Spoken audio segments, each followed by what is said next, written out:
flying into a war zone is surreal.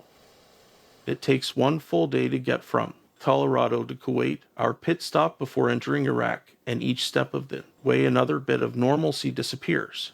First, you drive from your apartment to unit headquarters. It's still dark, about 4 a.m.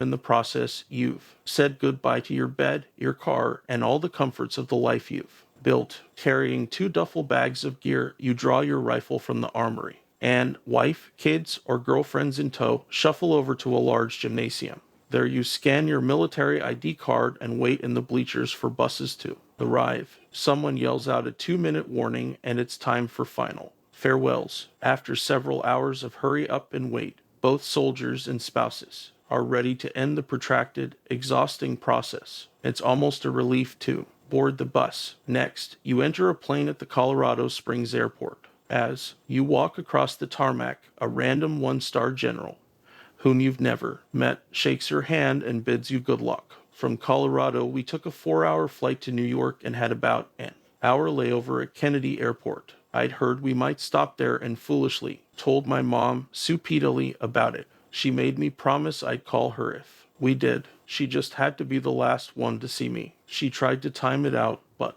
we landed a bit early and our layover was shorter than expected. Realizing she'd never have enough time to park and get to me, she panicked and left her car beside the departures terminal. Running to the international terminal, she somehow found me. We got a total of 3 minutes together. We shared the hug, some tears, but there was also a strange look of satisfaction in her eyes. Of course, her car was towed and it turned into a long, expensive night.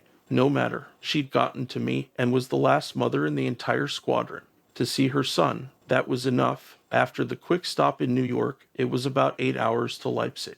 The Germans corralled U.S. troops in a small holding area while the plane refueled, lest we mix with the German citizens. God forbid. The major Central European states, notably France and Germany, had little use for America's war. As a side note, I would say that there is one surefire way to know you might want to reassess your foreign policy decisions. If what you're doing unites the Germans and the French, historical enemies, against you, just maybe you've got some soul searching to do. As NATO allies and economic partners, they tolerated our soldiers' transit needs. That was about it. From Leipzig, it was 6 more hours to Kuwait City. Landing at night, I was struck by the huge skyline of modern buildings. From 5,000 feet it could be Vegas. It's not our clients. The Kuwaiti emirs relied on the U.S. military for independence and trade privileges. Not all Kuwaiti people were as supportive of the alliance. The first indicator of a problematic relationship.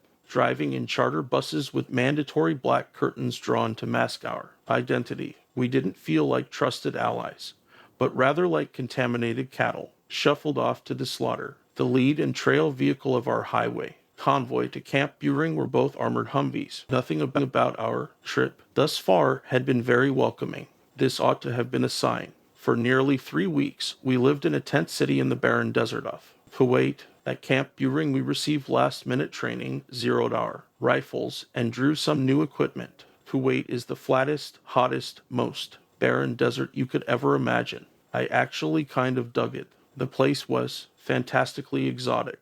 One day, when we'd finished shooting on an ad hoc rifle range, and just as we loaded buses to head back to camp, a group of Bedouins rode in on camels. They dismounted and started scooping up leftover brass from our M4 rounds to melt down and sell. We allowed them to do it. Fencing off the vast desert expanse was impossible, and besides, it fueled Kuwait's shadow economy. No harm, no foul. A couple days before we flew into Baghdad, our squadron commander took all the officers, about 30 of us, on a long, slow run. After we'd finished, he gathered us in a semicircle and spoke of the future. We were about to go to war, he said, and he expected the squadron to complete its assigned missions. But, he admitted, he'd just read Tom Rick's Fiasco, a brutal expose of the lies, omissions, and mistakes that had rendered Iraq a violent maelstrom since 2003. Fiasco, the commander said, had had an enormous effect on him, and he didn't plan to make stupid mistakes and refight the last 3 years of war all over again.